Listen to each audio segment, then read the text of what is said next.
네, 지난 시간에 이어가지고 제11강 자에서 진화까지, 진화에서 자아까지 강의를 계속하겠습니다. 지난 시간에 자아적 인간과 진화적 인간에서 이야기했습니다.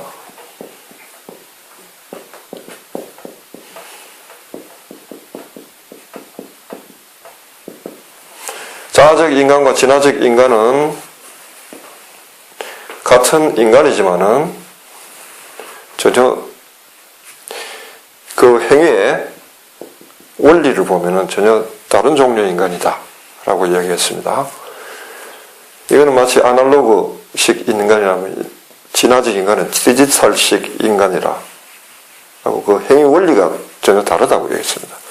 자아적 인간은 자라는 상을 만들어 놓고 그 상을 중심으로 행위를 한다면은 진화는 이 자아라는 상을 만들 필요가 없다고 그랬습니다. 진화로부터 직접 행위가 나온다. 따라서 단계가 달라지는 거죠.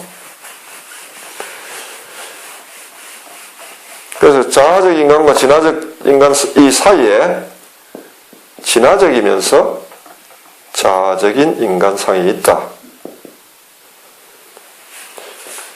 이미 진화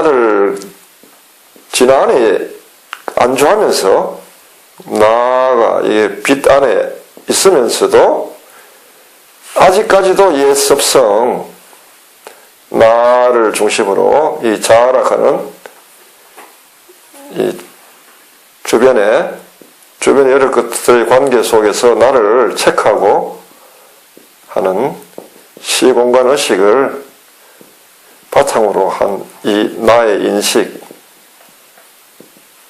인식의 힘을 빌리는 이 두 개를 동시에 하는, 위기에 처하면 이렇게 됐다가 또 어떨 때는 평소에는 또 이렇게 됐다 왔다 갔다 하는 아직까지는 불완전한 이런 인간형이 있다라고 얘기했고, 지난 시간에 여기에 대한 성경의 비유로 하늘나라의 교육을 받은 율법학자는 자기 속에서 새 것도 꺼내고 흠 것도 꺼낸다 라는 비유가 있다고 이야기했습니다. 자, 이렇게 해서 자아적 인간에서 진화적 인간으로 가는 여정, 즉 진화적이면서 자아적 인간이 어떤 길을 통해서 자기 완성에 이르는가, 이 과정을 수행이라고 하는데, 수행의 과정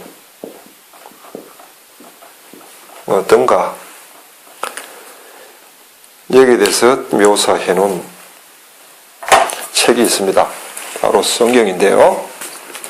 성경을 가지고 이 과정에 대해서 설명해 보도록 하겠습니다. 창세기 1장입니다.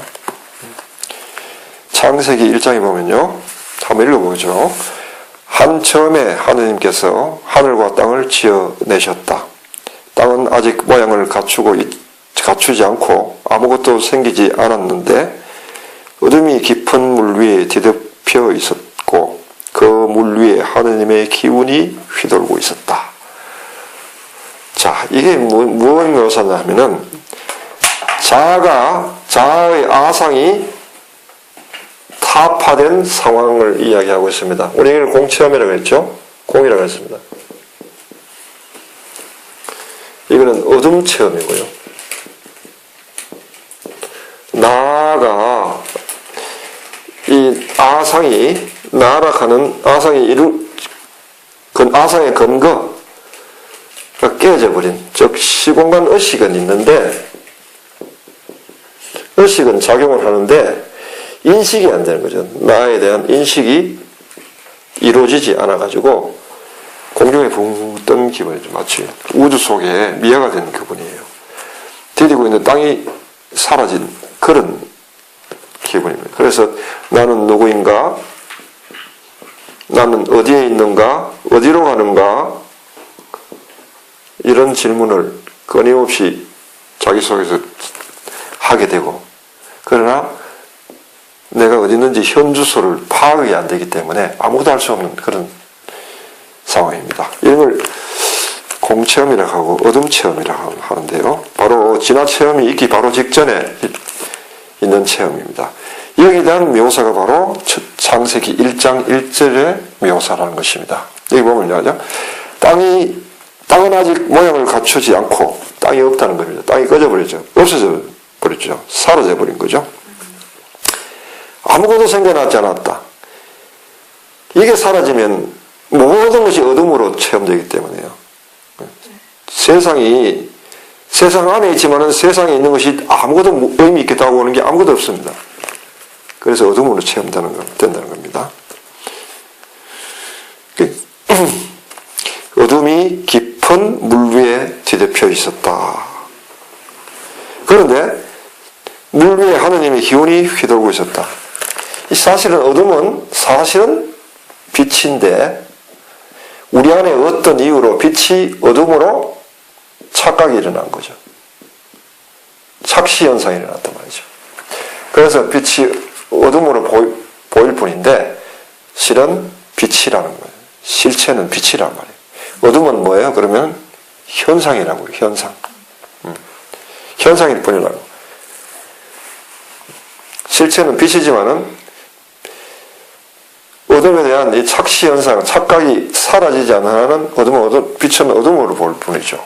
사람이 무서워하고 공포를 느끼지만은 실제로는 이미 빛 안에 안착되어 있는 상태죠. 그래서 이것이 잉태라고 이야기되었다라고 이야기하는 것입니다. 그래서 여기서 이제 첫 체험이 뭐냐 하면 이제 빛의 체험이 나타납니다. 이게 빛을 체험한대요. 이때는 나라 하는 것도 사라집니다. 오직 빛만 있습니다. 하느님께서 빛이 생겨나 하시자 빛이 생겨났다. 그 빛이 하느님이 보시기에 좋았다. 하느님께서는 빛과 어둠을 나누시고 빛을 낮이라 어둠을 밤이라 부르셨다. 이렇게 첫날이 밤낮 하루가 지났다. 빛이 체험되고 난 이후에는 어둠은 지난 시간에 설명했지만 어둠은 이젠 뭐로 변하냐 하면은 어둠은 밤으로 변화한다. 이 어둠은 공포고 이거는 마치 어머니 품속에 있는 거지. 어머니 자궁 속에 있는 것처럼 푸근합니다. 안식이단 말이에요. 안식처. 같은 어둠이 이전에는 공포 자체였는데 지금은 이렇게 변화해버린 겁니다. 어둠이 밤으로 변화했다. 이 말이죠. 여기서는 하나님께서 빛을 낮이라, 이걸 낮이라, 어둠을 밤이라 부르셨다. 라고 표현했습니다. 그 표현이 바로 이 체험을 지금 묘사하고 있는 것입니다. 이것이 첫째 단계란 말이죠. 처음에 이 잉태에서 태어났을 때 빛을 경험합니다. 이 빛은 이제는 여기서는 마음이 죽어 있죠. 마음이 정지되어 있는 상태, 죽어 있는 상태입니다. 다시 여기서도 마음이 되살아납니다.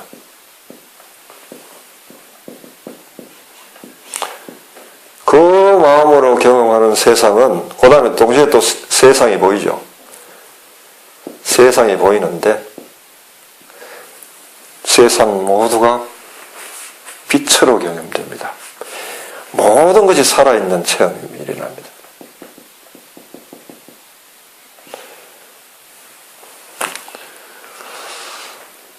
그야말로 보이는 모든 것이 나무도 하늘도 땅도 모든 것이 그야말로 찬란하게 살아있는 그대로의 모습을 보이죠.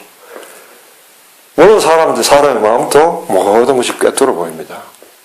그 마음 속들이 마음을 보이고 여기에 따라서 이 마음의 작용 때문에 이제 바로서 인간에 대한 연민의 마음이 일어납니다. 그 인간을 사랑하고자 하는 연민이 나고요. 이것이 차후에는 이제 이 진화적 인간이 세상에서 활동하는 근본 동기가 되는 겁니다. 그러니까 자아적 인간은 자기를 위해서 살지만 진화적 인간은 자기를 위해서 사지 않습니다. 진화를 위해서 그 다음에 세상과 사람을 위해서 사는 인간으로 변화합니다. 이것이 이제 첫째 날 경험이 되는 겁니다.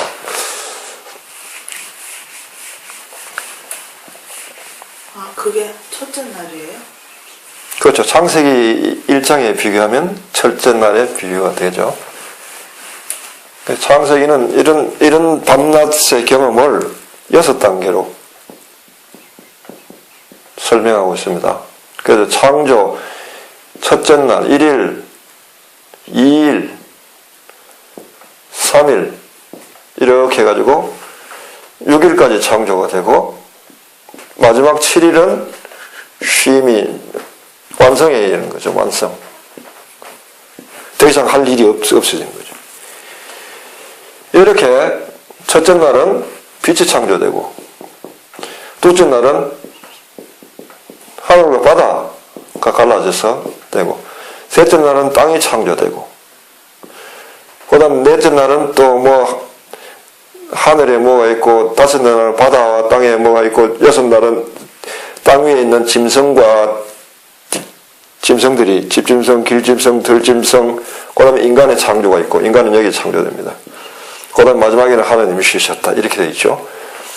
그러면서 밤낮 하루가 지났다. 낮에는 창조가 일어나고 밤에는 잉태가 일어나고, 즉 뭐냐면은 여기서 이제 하루 이틀 안에 밤, 낮, 이건 낮에 또 밤, 낮, 밤 이렇게 되잖아요. 이거 뭐냐 하면 진화적 인간이 도로 자아적 습성 때문에 이것이 밤이 찾아오는 겁니다. 즉 이미 빛을 경험하고도 아직까지 어둠의 습성이 아직까지 남아있다는 거죠. 그 때문에 밤이 찾아오는 거죠. 그러나 이미 한번 경험했기 때문에 다시 또 그로 인해서 밤이 찾아온다 하더라도 나가 발생한단 말이에요. 낮일 때는 빛만 있죠. 밤일 때는 나가 발생하니까 이게 어둠으로, 빛이 아니라 어둠으로 경험되죠. 어둠으로 경험되는데 이제는 뭐냐 하면 이게 어둠이 현상이라는 걸 안단 말이죠. 현상이라는 거. 실체는 빛인데 빛이 어둠으로 경험되는 것은 내 안에 아직 섭이 있기 때문에 섭식이라고 하죠. 섭식. 과거에 자아적인 인간의 자아를 형성해놓고 그로 인해가지고 활동했던 그 섭식이 아직 남아있기 때문에 이런 현상이 일어난단 말이죠. 그러나 이미 어둠의 체험은 여기서 없어져 버렸기 때문에 어둠이 오더라도 이 어둠이 아니라 밤으로 경험되기 때문에 이 어둠은 희망이 있는 어둠이고 때가 되면 다시 또 여기서 나타나서 또 빛을 경험하죠. 또 빛이 있으면 또 조금 있으면 또 이 섭식 때문에 나가 발생하면서 어둠이, 그래서 이게 첫째 날, 둘째 날, 셋째 날, 넷째 이렇게 계속 가면서 불완전한 인간이 완성되기까지 7일 걸린다 라는 게 창세기 1장의 설명입니다. 창세기 1장에 관해서 사람들은 천지를 창조 만들 때 이런 뭐 기록이다 라고 얘기하는데 사실은 그건 좀 너무 좀 유치하고요. 실제로는 인간이 진화를 경험하고 그 이후에 진화로 완성되기까지 그 비밀스러운 것들을 상징화해 놓은 과정입니다. 이것이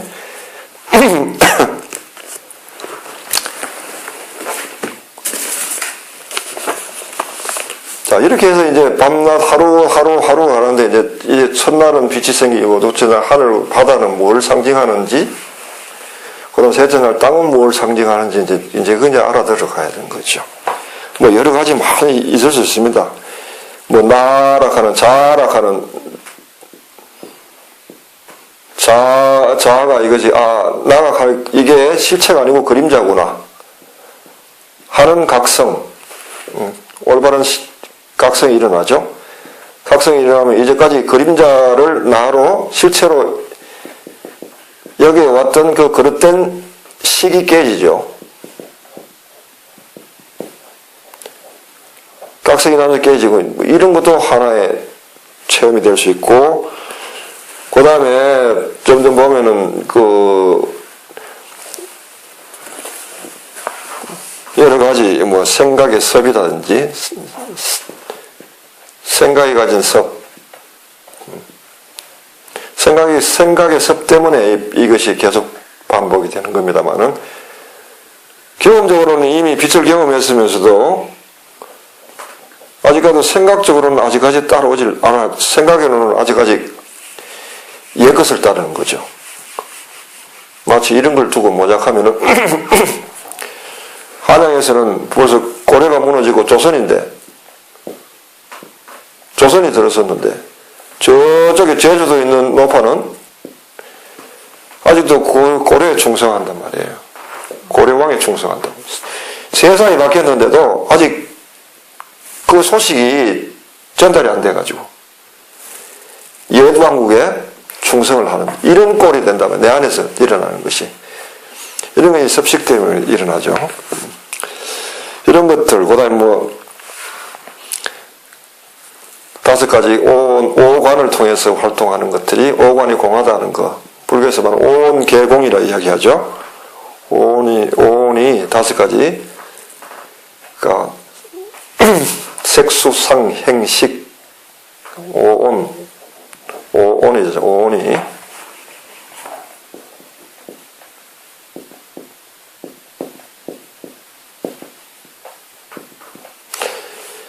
바깥의 물체들, 그 다음에 받아들이는 거, 그 다음에 인식작용, 그 다음에 의지행위, 그 다음에 인식행위, 마음의 행위, 이런 것들이 공하다는 말은 뭐냐 하면은 자아에 의해서 이루어지지 않고 진화로부터 직접 일어난다 하는 것입니다. 그런 것들을 본다든지 뭐 여러 가지 있습니다. 그래서 불완전한 데는 완전한 대로, 완전한 것을 무심이라고 이야기하면은 불완전한 것은 가무심이죠. 불완전하지만은 이미 무심을 경험했고 아직 완전되지 않은 것, 가무심에서 무심으로 가는 이 여정이다라고 이야기할 수도 있습니다. 뭐 여러 가지 식으로 어떤 식으로 표현했든 간에 이 과정에 있다는 거, 뭐 이런 걸 그리스도식으로 이야기를 할 수도 있고 불교식으로도 표현할 수도 있습니다. 그래서 자아로부터 진화로 가는 길은 이렇게 되고요. 진화가 완성되어 가는데 이 여정에서 이제 처음에 경험한 사람은 자아적 인간이기 때문에 자기를 위해서 살지 않고 이미 man for others, 남을 위해서 사는 인간이 되어버렸죠. 존재 자체가 지킬 자아가 없는 것이기 때문에. 그러면 이 사람이, 그러나 한편으로는 자기의 불완전함이 있죠. 자신의 불완전함이 때문에 자기 수행이 계속 해가야 되고, 동시에 자기 수행하는 바가 또 동시에 남을 위한 이타행이 되겠죠. 이걸 자리행이라고 하고, 이타행이라, 자기한테 이롭게 하는 것, 남을 이롭게 하는 것. 근데 자기가 깨달은 만큼 다른 사람들을 이해하게 되고 다른 사람을 도와줄 수 있는 것입니다. 이 두 개의 수행은 같은 것입니다. 같은 것입니다. 이 사람에게 이루어지는 거죠. 이 과정을 이 길을 걸으면서 이 과정을 거친다. 그래서 진화로부터 나와서는 바로 자리행과 이타행을 하는 것입니다. 그러나 동시에 또 이것은 진화가 완성되는, 진화로 온전하게 불완전해서 완성으로 가는 그 여정이다 라고 설명할 수 있습니다. 그래서 전체적으로 자아적 인간이 어떻게 깨달음을 얻고 깨달음 이후에는 어떤 여정을 통해서 완성에 이르는지 여기에 대해서 전체적인 하나의 지도가 이렇게 나올 수 있죠. 오늘은 여기에 대해서 여기까지만 하겠습니다.